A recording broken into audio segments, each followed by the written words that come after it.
What's going on, guys? Welcome to my 2024 Australian Grand Prix race recap. Obviously, Max Verstappen has won the Australian Grand Prix by the largest margin of victory we've seen so far. What? Huh?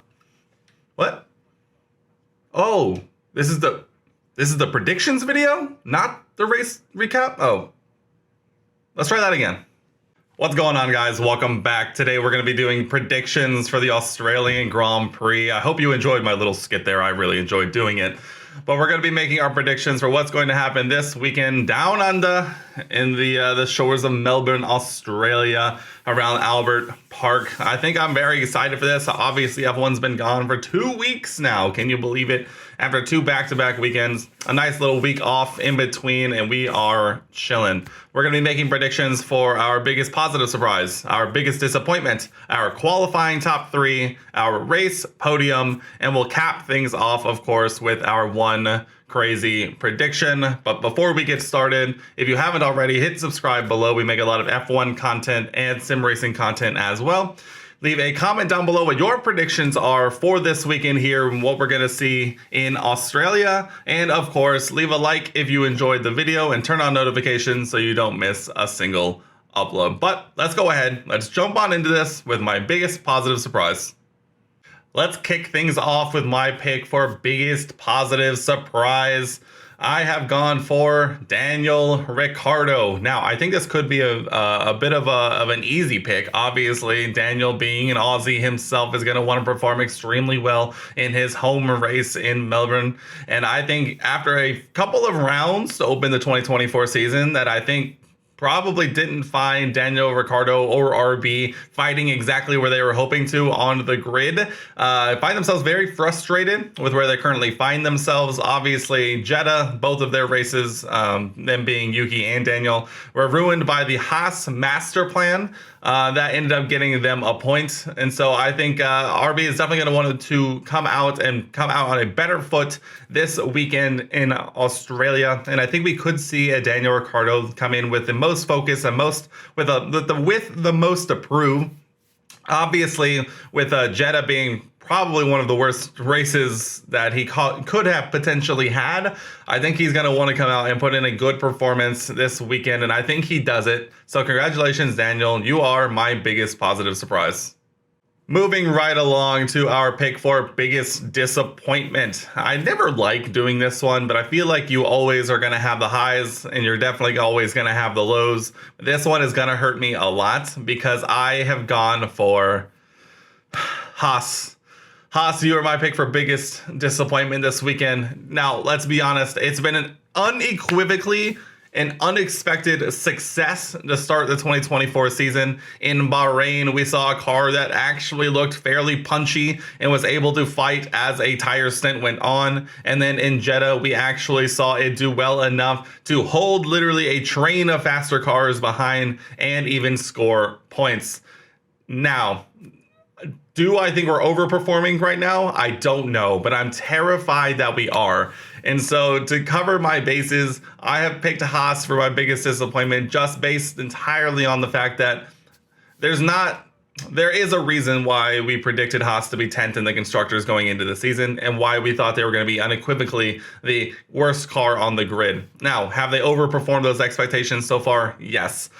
Will it last? I don't know, and I don't know how it's going to happen around Albert Park. I do think over one lap we could see very, very good results, but the vibes are just so off in my heart, and it pains me to say it, but I'm sorry, Haas, you're my pick for biggest disappointment.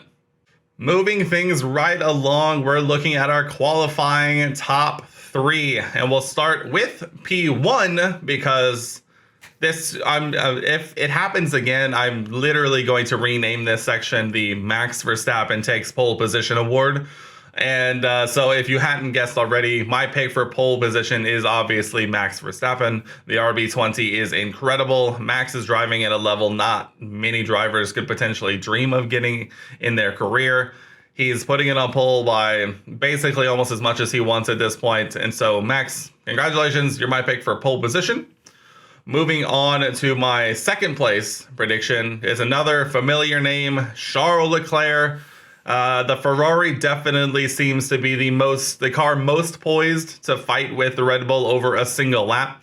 Around Bahrain, we actually saw Charles set a faster time in Q2 that would have taken pole position in Q3 before he just couldn't hook it up in Q3. So we do see a Ferrari that is very punchy over a single lap. And I think we're going to see that here again. Charles and actually Carlos, when he's in the car, have been driving absolutely fantastically to start the season in a car that definitely looks good enough to fight for the front row and definitely the second row.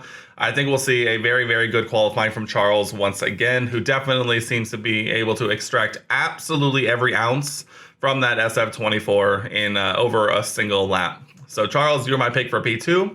And P3, I've gone a little out of left field here because it's a driver in a car that I think we can all agree is definitely not one of the fastest, and I think it's going to take a special lap to do it. But my pick for P3 in qualifying, rounding out our top three, is George Russell. Now, Mercedes saw an absolute masterclass in qualifying last year around Albert Park. Lewis even finished on the podium in the race before George's engine decided to explode. So for whatever reason, Mercedes just seems to have the pulse of Albert Park in them, and they're able to, get the right setup to take advantage. Now, can they do that again this year when they've openly admitted over the course of this 2-week break that their simulation data is not matching up to real life and they have absolutely no idea how they're going to develop the car? I don't know. And it doesn't particularly bode well. But there's still something that about last year when the W14 was potentially at its lowest point to start the season, where we saw George and Lewis both be able to extract a lot of lap time around Australia. That just has me feeling something in the air. I also want to mix things up a little bit. I can't always just predict a double Red Bull and a Ferrari in the top three of these predictions. So we're going to mix it up a little bit. And there's something George Russell-y in the air in Mercedes. I would have predicted Lewis, but Lewis has just not been on the pace in qualifying this year. He definitely doesn't seem comfortable in the car. So I couldn't do that. And so George, don't let me down. You're rounding out my top three for qualifying. Let's move right along to our race podium. And now this one, we're just going to breeze through because this one actually is pretty much exactly the same as what you would expect. Start off with the race win. Once again, the Max Verstappen wins the race by as much time as he wants to. Award goes to Max Verstappen. At this point, I'm convinced Max can basically, if he doesn't have reliability issues, I think we'll see him win every single race this year. Obviously, that's going to get very dependent down the stretch of the season, but we're going to cross that bridge when we get there. But right now, that car looks absolutely fantastic and so far clear of the rest of the grid that I can't bring myself to even try and sound like something else can happen. Obviously, if a reliability issue comes in or something crazy comes in with potential damage or a DNF, that obviously changes things and it all of a sudden becomes the greatest race of the entire season. But I can't predict that. He's driving superbly. He's driving super cleanly. And I think that car is good enough that Red Bull has the engine turned down by the halfway point in the race, obviously reducing opportunity for reliability issues. So, Max, you're my pick for the race win. Congrats. Give us something, will you? Give us something. Come on. Let's give us something, anything. We will take anything. My pick for P2 in the race, shocker. I know after back-to-back Red Bull 1-2s, I am predicting a Red Bull 1-2 here in Australia. Sergio Perez flew through the field last year after not setting a time in qualifying. Last year, he ended up finishing P5 in 2023 and flying through the field in a car that wasn't as dominant as this. Especially, it seems like Checo is driving very, very consistently and very well to start this season. He's doing everything he needs to for Red Bull to be happy, I'm sure. And so I think we'll be able to see him come from wherever he ends up qualifying and obviously finish on the podium like he has every single other race weekend so far in 2024. And I expect nothing less here in this one in round 3 of the Formula One season. And then rounding out our podium, a Scuderia, Charles Leclerc. I really debated on Carlos Sainz in this slot, but coming off of an appendix, I have no idea. I still haven't seen 100% confirmation that he's even going to be taking part in the weekend. And so I just went with the Monegasque man, the man who's been healthy as far as we know, to start the season, or at least minimum not had major surgery to start the season. And so Charles, and like I said, the Ferrari it's so clear, I think, of Aston Martin, Mercedes, McLaren, that as long as Charles can run a clean race, and obviously if he starts on the front row like I predicted him to, I think it should be a pretty easy runaway with another podium for him. And so I think that's what we're going to see. So for my podium, I have a Max Verstappen win, a Sergio Perez P2, and a Charles Leclerc P3. All right, let's finish this off with our one crazy prediction, and this one is absolutely going to be crazy.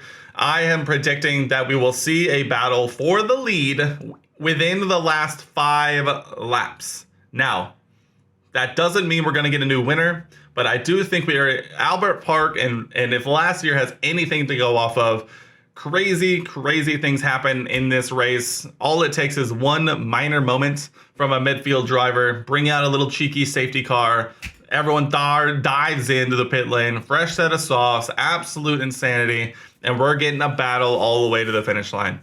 Obviously, that I think is a bit of a pipe dream, but I do think there's just something in the air this week, and potentially it's just a lot of the highlights maybe we've seen over the last couple of Australian Grand Prix, where the battling for position has just gotten the competitive juices flowing within me. But I'm predicting that we're going to see a battle for the lead within the last 5 laps. Whether that's between Max and Checo, Max and Charles, who knows? But we need something. We need something to keep the people engaged, and I'm putting it out into the universe that we need a little spice. We need a little something. Universe, F1 gods, please give us anything. We will take anything at this point. So my one crazy prediction: a battle for the lead in this economy. I know it's a question you're all asking, I'm sure, but I believe at minimum I am manifesting. Well, there we have it, guys. My predictions and my community's predictions for what we're going to see this weekend in Australia. If you notice the community predictions here along the bottom and you want to get involved, we're having a bit of a team championship. I say team. We're having a bit of a championship within the community. It's a small but mighty force so far, but if you're interested in hopping in, click the link down below, join the Discord, and every race week I'll offer a call for predictions, and you'll have them included here in the video, just like you saw as we went through ours. And so hop in the Discord, join the community. We'd love to have you. But guys, that wraps up our predictions for this weekend's Australian Grand Prix. I hope you enjoyed, and you let me know your predictions down below. I love reading them when they do come in. I hope you enjoy the race weekend. I know I will. Even if a battle for the lead doesn't happen, I still love the excitement of a Grand Prix weekend, and I hope you enjoy. I appreciate you for coming and stopping in. Subscribe if you haven't, and I'll see you in the next one.